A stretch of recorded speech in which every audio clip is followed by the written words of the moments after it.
बात आज से 18 साल पहले दिसंबर 2006 की है। शायद आपको याद हो, हम बात कर रहे हैं दुनिया को झकझोर देने वाली उस दहशतवाद हत्याकांड की जिसका नाम था निठारी हत्याकांड। ऐसा सनसनीखेज दर्दनाक हत्याकांड जिसमें आरोपी गिरफ्तार हो गए, उनको फांसी की सजा भी सुना दी गई। 15 मामले उनके खिलाफ नामजद किए गए, लेकिन फिर 18 साल बाद उन्हें बरी कर दिया गया। पुलिस की टीम छानबीन में लगी थी। कोठी नंबर D5 के पीछे गंदे नाले से एक के बाद एक पॉलीथीन की बोरियां बाहर आ रही थीं, जिनके अंदर थे मासूम बच्चों के नर कंकाल, खोपड़ी और शरीर के टुकड़े, जिसे देखकर लोगों का कलेजा मुंह को आ गया था। माओं का दिल धड़कना भूल चुका था। आखिर यह किस नर पिशाच का काम था? क्या माजरा था? धीरे धीरे हड्डियों के ढेर ने पहाड़ का रूप ले लिया, पर पॉलीथीन में भरे कंकाल एक के बाद एक सामने आते ही जा रहे थे। अपराधियों को हिरासत में ले लिया गया था। अपने आंचल के फूलों की इस दुर्गति को देखने के बाद भी मजबूर माँ बाप को कानून पर भरोसा था। उन्हें विश्वास था, वे जानते थे भले ही देर हो पर अपराधियों को उनके किए की सजा जरूर मिलेगी। वे अपराधियों को फांसी पर लटका हुआ देखना चाहते थे। 18 साल तक इंसाफ के इंतजार में उन्होंने धैर्य नहीं छोड़ा था, लेकिन अचानक एक ऐसी खबर आई जिसने उनको अंदर तक तोड़कर रख दिया।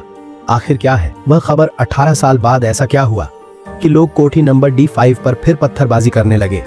आइए बिना समय गवाए बेरहमी की सारी हदें पार कर देने वाले इस अपराध की सनसनीखेज कहानी की ओर बढ़ते हैं। लेकिन दोस्तों, आगे बढ़ने से पहले हमारे चैनल को सब्सक्राइब और वीडियो को लाइक करना बिल्कुल ना भूलें। आइए जानते हैं। कहानी है 2005 की और कहानी के दो मुख्य किरदार हैं, एक मनिंदर सिंह पंडेर, दूसरा उनका नौकर सुरेंद्र कोहली। मनिंदर सिंह पंडेर ने 2005 में नोएडा सेक्टर 31 में निठारी गांव के पास D5 नंबर की कोठी खरीदी थी। उनका अपना परिवार काफी अच्छा और प्रतिष्ठित था।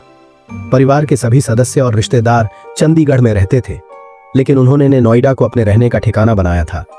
वजह थी नोएडा में उनकी एक कंपनी जिसकी देखरेख उनकी जिम्मेदारी थी। मनिंदर पंडेर काफी पढ़े लिखे, सभ्य दिखने वाले हाई प्रोफाइल आदमी थे।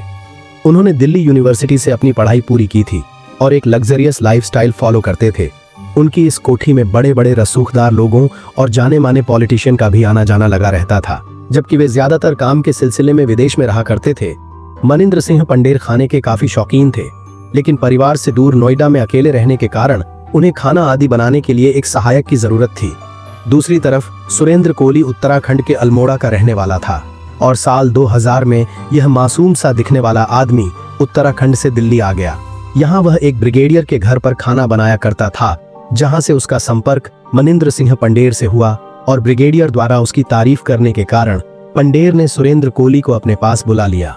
मनिंदर सिंह पंडेर ने सुरेंद्र को रहने के लिए कोठी की छत पर ही बना हुआ एक कमरा दिया था, लेकिन क्योंकि मनिंदर सिंह पंडेर को फैक्ट्री के काम से ज्यादातर शहर से बाहर ही रहना पड़ता था, इसलिए सुरेंद्र कोहली ही मालिक की तरह इस आलीशान कोठी में ऐश करता था।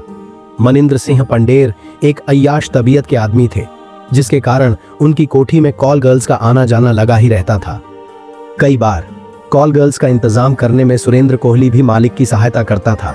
सब कुछ ठीक चल रहा था। अचानक बच्चों के गायब होने की घटनाएं सामने आने लगी।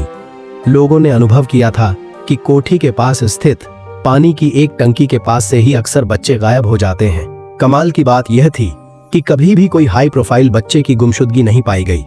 गुमशुदा सभी बच्चे गरीब परिवारों के थे। उस जगह के विकास का कार्यक्रम जारी था, लेकिन अभी यहाँ रहने वालों की देख रेख के लिए रेजिडेंट एसोसिएशन आदि का निर्माण नहीं हुआ था, जिसके कारण इस मामले को वहां के लोग अपने नजरिए से देख रहे थे। गांव के लोगों का मानना था यह किसी भूत प्रेत का काम है। किसी को भी कोठी पर कोई शक नहीं था। माँ बाप बच्चे गायब होने की सूचना पुलिस को देते, पर पुलिस कोई खास कदम नहीं उठाती, क्योंकि पुलिस का मानना था कि माँ बाप अपने बच्चों की उम्र गलत लिखवा रहे थे। गायब होने वाले बच्चों में ज्यादातर लड़कियां ही थीं, इसलिए पुलिस को लगता था कि वह किसी के साथ घर छोड़कर भाग गई होंगी, फिर खुद ही वापस आ जाएंगी, क्योंकि किशोरावस्था में गरीब लोगों में होने वाली यह आम बात थी। लेकिन लोगों का ध्यान कोठी D5 पर तब गया जब 29 दिसंबर साल 2006 में एक महिला जो घरों में चौका बर्तन का काम करती थी, काम की जरूरत होने के कारण काम की बात करने गई। इसने मनिंदर सिंह पंडेर की कोठी पर पहले भी साफ सफाई का काम किया था, लेकिन प्रेगनेंसी के कारण उसे यह नौकरी छोड़नी पड़ी थी।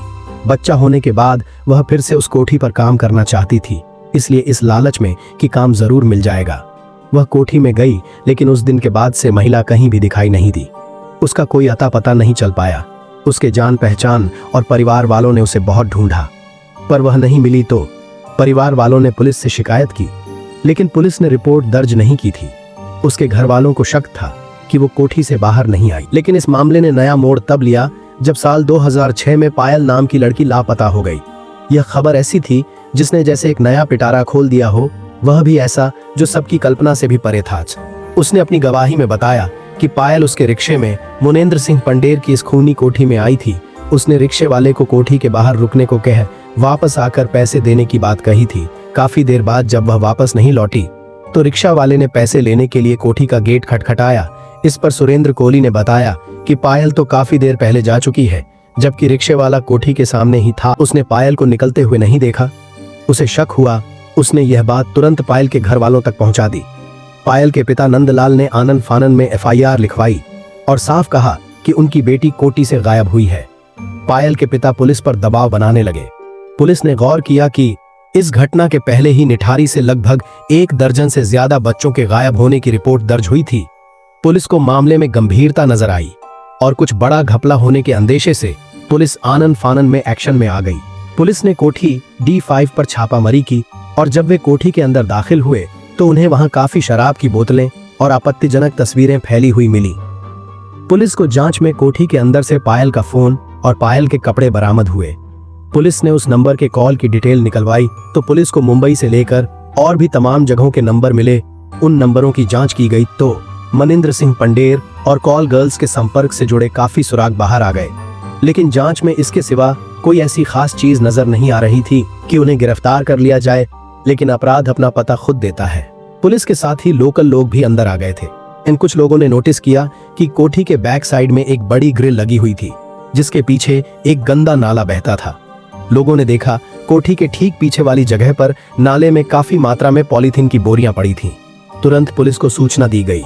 वहां पर तफ्तीश करने से पुलिस का शक बढ़ गया तो उन्होंने तुरंत नगरपालिका से सफाई कर्मचारियों को बुलाकर उन बोरियों को निकलवाना शुरू किया। और जब उन बोरियों को खोलकर जांच कराई गई तो जांच के बाद पुलिस कर्मियों के भी पसीने छूट गए, क्योंकि बोरियों में बच्चों के नर कंकाल भरे हुए थे। कुछ बोरियों में बच्चों की खोपड़ियां थीं, कुछ में हड्डियां और बहुत से स्कूल बैग भी बरामद हुए थे। कोठी के पीछे नाले में यह बोरियां दूर तक फैली पड़ी थीं और उनमें से हड्डियों के निकलने का सिलसिला खत्म ही नहीं हो रहा था। मामले की गंभीरता को देखते हुए पुलिस ने इसकी जांच CBI को सौंप दी और इस जांच में एक मासूम से दिखने वाले ऐसे आदमखोर नर पिशाच का राज सामने आया जिसने 1-2 नहीं बल्कि 17 मासूम बच्चों को अपना शिकार बनाकर दरिंदगी की सारी सीमाएं तोड़ दी थीं। जांच में DNA सैंपलिंग की गई थी, जिसका मिलन उन पीड़ित परिवार के लोगों से करवाया गया जिन्होंने बच्चे गायब होने की कंप्लेन करी थी और सारे केस सामने आ गए। 8 फरवरी 2007 को CBI की स्पेशल कोर्ट ने मनिंद्र सिंह पंडेर और सुरेंद्र कोहली को 14 दिनों के लिए CBI की कस्टडी में भेज दिया और 28 फरवरी को इस दरिंदे अपराधी सुरेंद्र कोहली ने दिल्ली में अपना पहला बयान दर्ज करवाया, जिसमें उसने कबूल किया कि वह गांव के भोले भाले मासूम बच्चों को बुलाकर पहले उन्हें गला घोंट के मारता, फिर उनके निर्जीव शरीर के साथ दुष्कर्म करता, उसके बाद लाश के टुकड़े टुकड़े कर देता। इतना ही नहीं, कई बार वह उन मासूमों की लाश के चुनिंदा टुकड़े पकाकर खाया भी करता और बाकी कोठी के पीछे नाले में बहा देता था। उसने यह भी कबूल किया कि उसकी इस दरिंदगी की जानकारी उसके मालिक मनिंद्र सिंह पंडेर को नहीं थी। उसने कबूल किया कि जब उसके मालिक कॉल गर्ल्स के साथ कमरे में रात गुजारते तो वह उन्हें छुप कर देखता था और अपनी शारीरिक भूख मिटाने जब यह कॉल गर्ल्स के पास जाता तो शारीरिक शक्ति में कमी होने के कारण कॉल गर्ल्स उसका मजाक उड़ाती थी, जिसके बाद उस पर हैवानियत सवार हो जाती थी। इसलिए उसने खुद को संतुष्ट करने का यह दहशतनाक तरीका ढूंढा। निठारी कांड में CBI ने अपराधियों के खिलाफ 16 मामले दर्ज किए थे, जिसमें गाजियाबाद की CBI कोर्ट ने सुरेंद्र कोहली को 14 मामलों में दोषी मानते हुए फांसी की सजा सुनाई थी, जबकि पंडेर के खिलाफ 6 मामले दर्ज किए और इनमें से 3 मामलों में कोर्ट ने उन्हें फांसी की सजा सुनाई थी।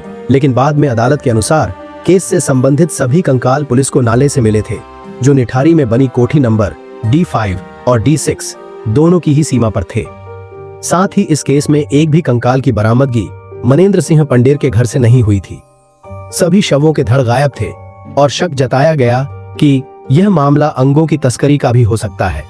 क्योंकि छोटे बच्चों के अंग प्रत्यारोपण की बेहद मांग रहती है। साथ ही शवों को जिस तरह से काटा गया था उसमें किसी अनुभवी डॉक्टर के शामिल होने की आशंका थी। दरअसल हमारा कानून सबूत मांगता है और इस केस में 3 ऐसी चीजें थीं जिसका फायदा कोली के वकीलों को मिल गया। आइए जानते हैं वह 3 चीजें क्या थीं। सबूत इकट्ठा करने में लापरवाही करना, अपराधियों के बयानों के टेप का गायब होना और फॉरेंसिक सबूतों की कमी। लेकिन हाई कोर्ट के इस फैसले के बाद अभी न्याय के दरवाजे बंद नहीं हुए। सुप्रीम कोर्ट का दरवाजा अभी भी पीड़ितों के लिए खुला हुआ है। सुरेंद्र कोली और मनेंद्र सिंह पंडेर पर आए हाई कोर्ट के फैसले को सीबीआई ने सुप्रीम कोर्ट में चुनौती देने की बात कही है। सीबीआई के वकील संजय कुमार यादव का कहना है कि इन्हीं सबूतों के आधार पर अदालत ने फांसी की सजा पर मोहर लगाई थी। ऐसे में हाई कोर्ट का यह फैसला हैरान कर देने वाला है। इन सब के बीच सबके दिमाग में यही सवाल अब भी है कि अगर वे दोनों कातिल नहीं तो उन मासूमों की हत्या किसने की, बेरहमी से उनके साथ दुष्कर्म और टुकड़े किसने किए, आखिर इस घिनौने कृत्य का जिम्मेदार है कौन। फैसला आप करें और कमेंट करके जरूर बताएं कि आपकी नजर में क्या सही है। अगर आपने अब तक इस चैनल को सब्सक्राइब नहीं किया है तो जल्दी से चैनल को सब्सक्राइब कर लीजिए, साथ ही बेल आइकन दबाकर नोटिफिकेशन भी जरूर ऑन कर लीजिए। क्राइम नगर से जुड़ी ऐसी ही दिल दहला देने वाली सच्ची कहानियों के लिए हमारे साथ जुड़े रहे। धन्यवाद।